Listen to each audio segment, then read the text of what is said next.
This podcast is proud to be part of the TalkSport Fan Network. TalkSport. Powered by fans.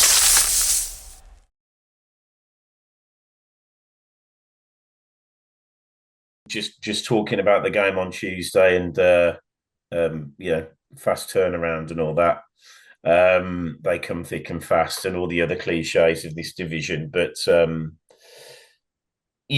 mean, he did manage to obviously give people a bit of a rest, not too much of a rest, but when you're 2 and 3 ahead, then some of the players that are always going to start and always, if needed, play 90 minutes. The Stanos of this world being a prime example. Obviously, with Dux, he's not 100% fit. So I mean, he was going to come off anyway. But that's another good hour that he's got in his legs. Yeah. I mean, I'm always a big believer, and again, probably a bit of a dinosaur. Home or away, if you've got a settled team, I don't care who you play against. Yeah. If you know what you're about and you know your style of play, when you've got possession, you should always be able to influence a game in that way. Yeah. I've never liked, we could be world beaters at home and then just stink the gaff out away. I think that now that he's got Doyle playing in a system that he's now a little bit more familiar with, and the fact that Doyle's now actually got quite a few minutes under his belt as well, he's now got a player that he probably wanted. Yeah. If that makes sense. Yeah. And I think with Dux is the same. He's probably already always knew what player he had, but he just needed him to bloody stay fit or just get him on the park. So it's going to be a tough one because, I mean, it is, literally 3 days' time. So what do you think he's going to do? It's a real tough one, isn't it? Yeah, I mean, I wouldn't be able to sort of make an argument against just literally picking the same team, providing they have the fitness to be able to do so. So that's going to include the Duck, like we've said, because how is he going to recover after not being able to play this many minutes for a little while? So is he going to be able to play again, or is it going to be another 45 minutes to an hour? What's going to happen with Roberts? Is he, we're not going to know straight away how long he's out for. And at the time of recording this, we certainly don't know it. So that could be another one. But providing they're both sort of fit and able to play, I think you just have to say, right, carry on, lads, pick up where you left off. There isn't a player that you could argue needs to be sort of left out. I mean, I know Gray is maybe the one that if you feel like you absolutely have to change it, Anderson for Gray, I'm not too upset by that change. But yeah, I think just go at it again. And depending on how the game goes, that you've got options of names we've just mentioned, Anderson's. You've got Kyogo who can come on and have an impact. Even if he doesn't score, he's going to create problems and cause havoc. So, yeah, I think go like for like, fitness dependent. Yeah, I think that, again, with it being at home, I probably wouldn't swap Damari out. I'd just give him another go. It's a confidence thing, isn't it? Yeah. And we've said before, well, whilst, I'm a big fan of Anderson, really, really like his attitude. Is he as good technically as Damari? No, he isn't. But has Damari, I don't know whether he's, like you said, I don't know what it is at the moment, but something was a little bit off. Yeah. But like we all have bad days. So, and he wasn't awful. No. It was just, you made the point about, everybody else played so well against Portsmouth that, maybe he was just, he just put in a 6 out of 10 and everybody else was at 8 out of 10. Yeah, exactly. But I think with Millwall, from what I remember, when we go back to the days of the Championship, they don't.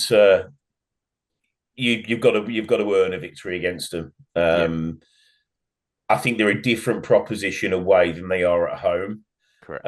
They will be a bit disappointed they couldn't beat Oxford. That's for sure. So and again, momentum's a massive thing in football, isn't it?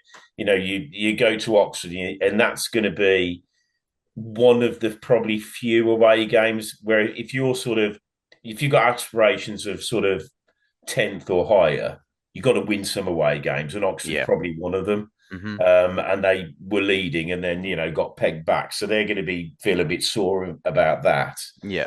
Um, and we're obviously, you know, we're coming off the back of the best performance probably under Davis. Hmm. Yeah. So what's your thoughts about Millwall? Well, yeah, like you say, they're on a good run at the minute. I know, today they'll be disappointed, as you say, especially from I think they went 1-0 up and 2-1 up, so they've sort of been pulled back twice. But their record prior to today, I'm sure they'd won 4 in a row, I think, and they hadn't conceded many either. So I'm not expecting what we saw today to be what we see again against Millwall, but there's no reason why we can't beat them. I think, like we've said on a couple of pods ago, there's the start of the season, you could write a list of all the teams that you're going to face at home and away this season, and there is maybe an argument for half a dozen teams that would, you'd probably be okay with a home draw against. Other than that, for the aspirations we've got and the players that I'd like to think that we have, anybody sort of outside the playoffs and below, I would fancy our chances to beat. Now, I don't see necessarily Millwall as a team that would be a banker for a playoff spot. They're a team that's going to finish probably somewhere between playoffs and 10th. Yeah. And if they go on a good run, which they have done, then they could sneak in there. But that's kind of where I see them in the hierarchy. So from that point of view, I see them as a team that we should at least be trying to go and beat and should feel confident in doing so. That being said, they are on a good run. So a draw wouldn't be the end of the world, but I think we're capable of a win, and they've proved by their sort of frailties again today against Oxford that you can score past them. So I think just take this confidence from the Portsmouth game and take that and just run with it. Just all of those players can go into that game and think, right, we've proved that we can score from set pieces. Proved that we can score 4 goals. We've kept another clean sheet. We've proved all of these things that we've struggled a little bit with so far.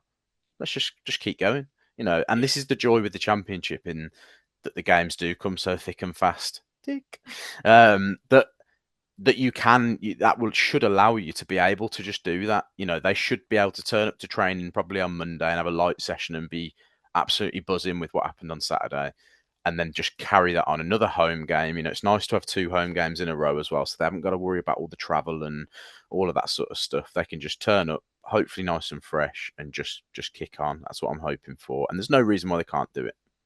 No, and just psychologically, if we can, back-to-back wins at home, that would give us 3 wins out of 4. And then all of a sudden, those stats really start to make, really good sort of viewing, and to get onto 21 points, if we can beat Millwall, then we're gonna be like, I don't know. Certainly, I would say 8th, aren't we, going into the weekend? Good chance. And that's that'd be fabulous and a really good return. And I think Millwall, we are going to be, like I said, a tough nut to crack.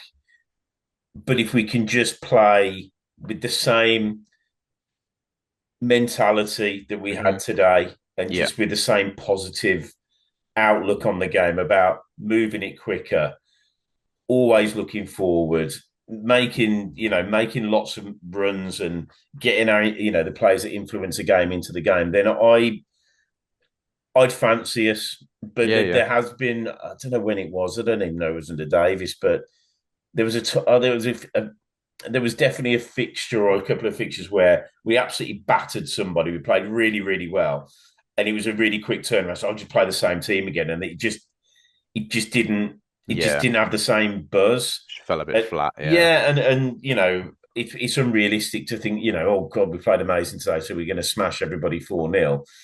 But if we play the way we play today, we'll give anybody a lot of problems. So predictions. How do you think it's going to go? Put a scoreline on it, because we haven't been far off with our predictions, to be fair. Well, I mean, I was far off on the Portsmouth one because I did say 1-0, so I was wrong. But yeah, we between the two of us, we tend to get close, don't we? So hopefully, if we both predict something completely different to one another, one of us can pretend to be good again.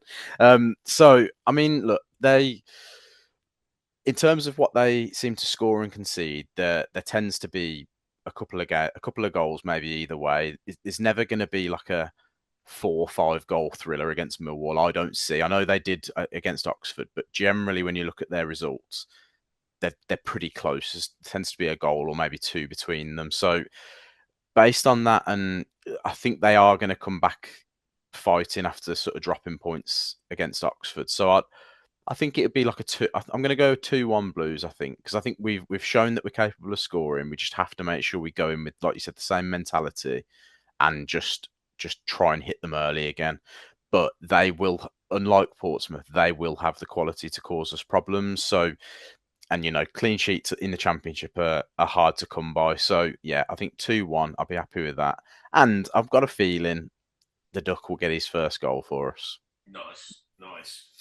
Yeah, I was going to say 2-1 as well, but I'm not going to do that. So, So now you've got to go 4-0. well, no, I don't. I don't. It's either 1-0 or 3-1. Do I see us? Do I see us keeping a clean sheet against Millwall? I don't. No. I don't. I just think they're going to bring a lot. They've had a really good start to the season. Mm-hmm. They're there for a reason. I think we could have a bit of a Preston on our hands at times with the type of stuff that we're going to have to deal with. Yeah. But from what I saw today, I believe it's more likely to be, if we're going to win, then I can't take 2-1. I think 3-1's more likely than a 1-0. Yeah. Because I think we're going to ask them a lot of questions that I don't think they'll be able to answer. If we can play the same way we played today Yeah. on Tuesday, then there's no reason that we shouldn't be incredibly positive about. Yeah. And look, if we play as well as we did today and we don't win, then fair play, great, Yeah. whatever. But Mm-hmm. it's how we go about it, and I just hope that the manager is. I mean, he said in his post match today, he said, "I haven't really seen Millwall. I don't know. I don't know whether 100% believe that, but he's Yeah. saying, I'm going to spend the next 24 hours looking at it." Yeah. But no, I think for me, I just hope everybody comes out of today well Yeah. and rested. And I think anybody that's played in that game, they'll be desperate to play together again, won't they? Yeah. And the thing as well with when we talk about fitness, it's easier to feel more refreshed at the end of a game when you've just won 4-0 as well. So say you've played a game, in exactly the same manner, and maybe you've won it 3-2, or mentally it's more tiring than a 4-0, isn't it? And I'm sure at some point throughout today's game we would have been able to take our foot off the gas a little bit and not give 100% and bomb up the pitch every time we win the ball back, because it was just so comfortable. So I would like to think on that basis that turning up on Tuesday, I think they should be able to feel quite refreshed. It wasn't a slog today, was it? No, It wasn't. no. It wasn't as though we've sort of had to really sort of fight and graft and grind. It just everything just clicked. So I think we can go into the Millwall game with sort of hopefully a clean bill of health, providing we've got a better update on Roberts, which will obviously remains to be seen. The only thing I'll say about Millwall as well is and he has a habit of doing it against us as well, is they've got that absolute lump at the back who likes to score. And I think he scored today actually for them. So I'm not going to say because we've scored from a few corners and free kicks today that our set piece woes are over, because I think we're probably still susceptible to them. Yeah.